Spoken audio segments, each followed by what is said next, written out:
Jrue Holiday is still an upgrade defensively from Marcus Smart with almost none of the offensive shortcomings, able to finish plays late in the game, making the smart passes and reads, turnovers, et cetera, et cetera. When you think about the A to B testing between Marcus Smart and Jrue Holiday here, even alongside of Derek White, who had already been there, I don't think it's even close, personally. And that's not even factoring in the playoff experience that Jrue provided, which shined no other time brighter than Game 5, the final game of the entire postseason, to effectively amputate any effort or idea of beating the Boston Celtics. It was Jrue Holiday scoring the first 6 points of the game. It was Jrue Holiday providing a release valve for Tatum and Brown on the perimeter to make the right plays. It was Jrue Holiday inhaling offensive rebounds and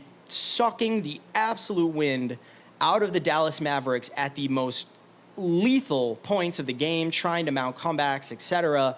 Jrue Holiday hustling out of bounds, trying to make plays, hunting along the baseline, easy outlets, like everything about it. Those are all championship, pedigree, veteran, experience-laden plays. It's not like they even wound up playing Giannis, who, of course, was hurt before the postseason started.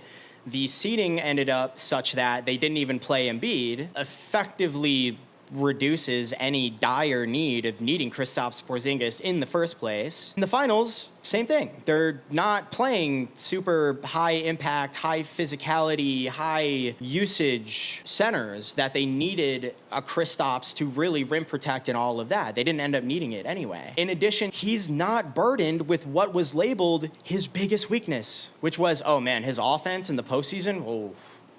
You don't want that. All right, well, you know what's a perfect fix for that is we have 4 other offensively potent players that are gonna be playing alongside of him at all times. And so he's on the hook for maybe half of the production offensively that he was on the hook for in Milwaukee. That means he's got even more energy to expend on the defensive end and make it even more difficult for the Lukas, the Halliburtons, the Kyries, Donovan Mitchells, etc. The stoppers are gonna be focused on Tatum and Brown anyway, so you saw the really easy baseline passes that Tatum was hitting to Jrue all series long.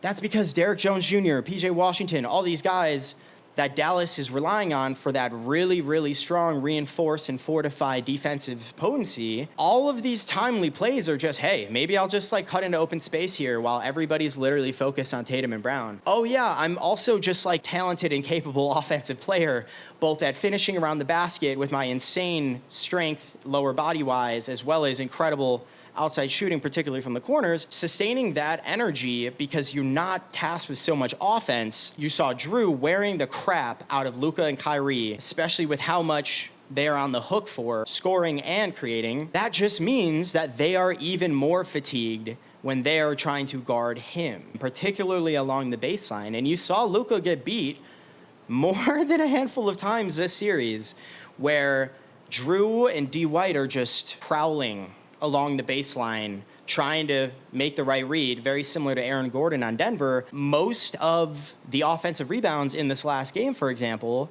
Kyrie was guarding him. What, is Kyrie gonna box out Jrue Holiday with his immense strength and wingspan and also energy after trying his heart out to keep Dallas afloat offensively against this incredible defensive team in Boston?